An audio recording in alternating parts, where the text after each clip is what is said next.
Cara menanam jagung dengan metode tanpa olah tanah. Ada berbagai macam cara menanam jagung, salah satunya dengan menerapkan metode tanpa olah tanah. Pengertian tanpa olah tanah di sini adalah cara penanaman tanpa perlakuan persiapan lahan seperti pembalikan dan penggemburan tanah terlebih dahulu. Hanya diperlukan lubang untuk membenamkan benih ke dalam tanah. Di negara maju, penanaman tanpa olah tanah biasanya menggunakan alat planter. Sedangkan di Indonesia, biasa cukup menggunakan tugal. Tugal diperlukan untuk melubangi permukaan tanah tempat benih ditanam. Perlu diketahui, cara menanam jagung tanpa olah tanah ini tidak bisa diterapkan di semua jenis lahan. Hanya lahan yang memiliki tingkat kegemburan tertentu yang cocok untuk metode ini. Tanah yang keras tidak bisa menerapkan metode tanpa olah tanah. Biasanya, metode tanpa olah tanah cocok diterapkan di lahan sawah, bekas tanaman padi yang telah selesai dipanen. Bisa diterapkan di sawah tak ada hujan maupun sawah beririgasi teknis yang ingin menerapkan rotasi tanaman. Jerami bekas tanaman padi sangat berguna sebagai mulsa untuk tanaman jagung. Kelebihan dan kekurangan metode tanpa olah tanah.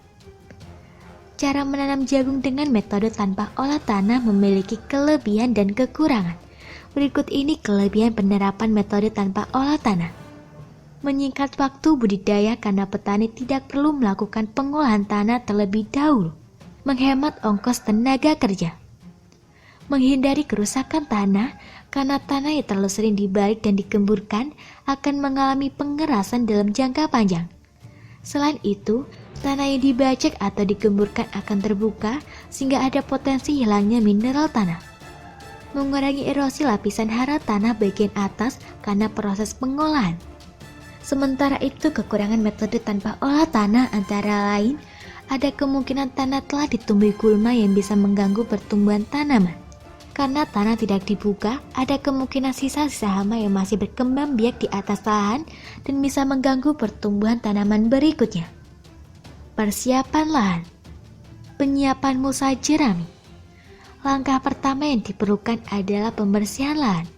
Bersihkan jerami sisa panen padi dari lahan dengan cara merajang atau mencacahnya. Kemudian taburkan secara merata di atas permukaan lahan. Jerami ini berguna sebagai mulsa penutup tanah. Penyiapan drainase. Siapkan drainase di lahan yang akan digunakan. Drainase dibuat berbentuk garis lurus dengan jarak antara ruas sekitar 2 meter. Tujuan pembuatan drainase ini untuk membuang kelebihan air karena tidak ada pengolahan tanah seperti peninggian bedeng tanam. Jangan sampai lahan terendam air. Pembersihan gulma. Gulma menjadi faktor yang cukup mengganggu dalam metode tanpa olah tanah. Bila lahan yang kita gunakan ditumbuhi gulma, sebaiknya terapkan pembersihan gulma dengan herbisida. Apabila gulmanya cukup banyak, gunakan herbisida sistemik yang bisa membasmi gulma hingga ke akarnya. Silakan gunakan merek herbisida yang sesuai dengan kebutuhan Anda dan gunakan sesuai dengan takaran yang dianjurkan. Setelah 3 hari, kontrol kembali lahan apakah masih terdapat gulma atau tidak. Bila masih terdapat gulma, lakukan lagi penyemprotan. Seminggu setelah penyemprotan herbisida, lahan siap untuk ditanami. Pemupukan dan pengapuran. Bila bekas lahan yang digunakan kurang subur, bisa ditambahkan penambahan pupuk organik. Boleh pupuk kompos atau pupuk kandang. Pupuk ditaburkan dalam bentuk larik sesuai dengan baris lubang tanam. Dosis pupuk organik untuk tanaman jagung sekitar 1,5 hingga 2 ton per hektar. Bila perlu, bisa lakukan pengapuran. Cara menebarkan kapur sama dengan pupuk dalam bentuk larikan. Dosis pengapuran sekitar 300 hingga 400 kg per hektar. Tahapan penanaman. Penyiapan benih. Gunakan benih unggul yang memiliki tingkat keberhasilan tumbuh lebih dari 95%.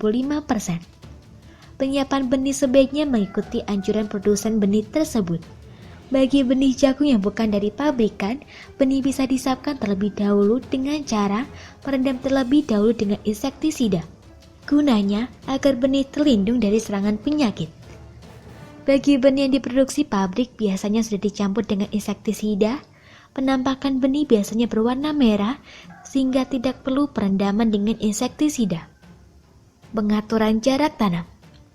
Jarak tanam untuk tanaman jagung dalam satu baris sekitar 20 cm, sedangkan jarak antar baris 70 hingga 75 cm. Bila bedengan yang dibuat selebar 2 meter, akan terdapat setidaknya 3 baris tanaman jagung dalam satu bedeng. Penanaman benih bisa dilakukan maksimal seminggu setelah pemberian pupuk organik dan pengapuran. Lubang tanam dibuat dengan tunggal atau mesin planter. Kedalaman lubang tanam sekitar 3 hingga 5 cm. Masukkan 2 benih jagung dalam satu lubang tanam. Kemudian tutup dengan tanah, jangan dipadatkan. Siapkan juga tempat penyemaian benih secara terpisah, gunanya untuk menyulam tanaman jagung yang gagal tumbuh, agar tanaman hasil sulaman memiliki umur yang sama dengan tanaman yang telah ditanam di lahan. Periksa pertumbuhan benih setelah 1 minggu. Kemudian, sulam benih yang gagal tumbuh dengan bibit yang telah disemaikan di tempat terpisah. Usahakan penyulaman dilakukan dengan tanaman yang seumur. Pemberian pupuk tanaman. Pemupukan tambahan dilakukan sebanyak 2 hingga 3 kali dalam satu masa tanam, tergantung dari tingkat kesuburan tanah dan jenis benih yang digunakan. Jagung hibrida biasanya membutuhkan pemupukan yang lebih banyak dibandingkan jagung biasa. Jenis pupuk yang dibutuhkan tanaman jagung harus memenuhi unsur N, P, dan K. Unsur N bisa didapat dari urea, unsur P dari SP36, dan unsur K dari KCl. Takaran pupuk untuk budidaya jagung per hektarnya adalah 350 kg urea plus 200 kg SP36 plus 100 kg KCl. Bila kesulitan mendapatkan KCl, unsur K bisa didapatkan dari pupuk NPK dengan takaran 400 kg NPK 15/15/15 plus 270 kg urea plus 80 kg SP36 untuk setiap hektarnya. Untuk frekuensi permukaan 2 kali, berikan pada 10 dan 35 hari setelah tanam. Untuk frekuensi pemupukan 3 kali, berikan pada umur 7 hingga 10 hari setelah tanam, 28 hingga 30 hari setelah tanam, dan 40 hingga 45 hari setelah tanam. Pengairan.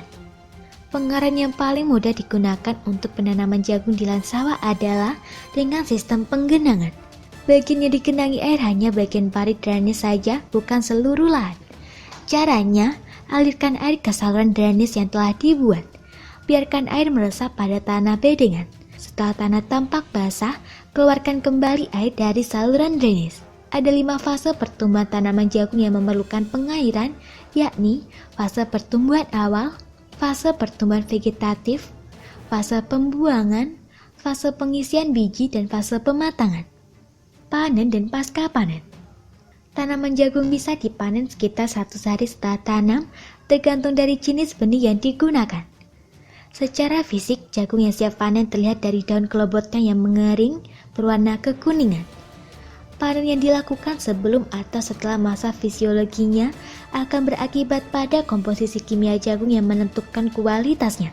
Setelah panen, jagung harus dikeringkan terlebih dahulu.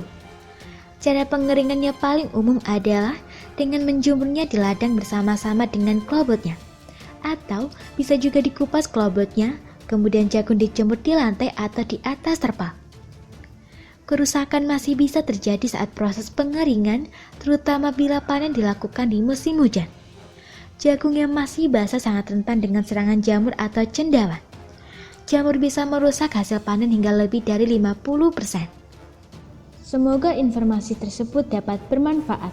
Jangan lupa untuk klik subscribe untuk mengetahui video terbaru dari kami.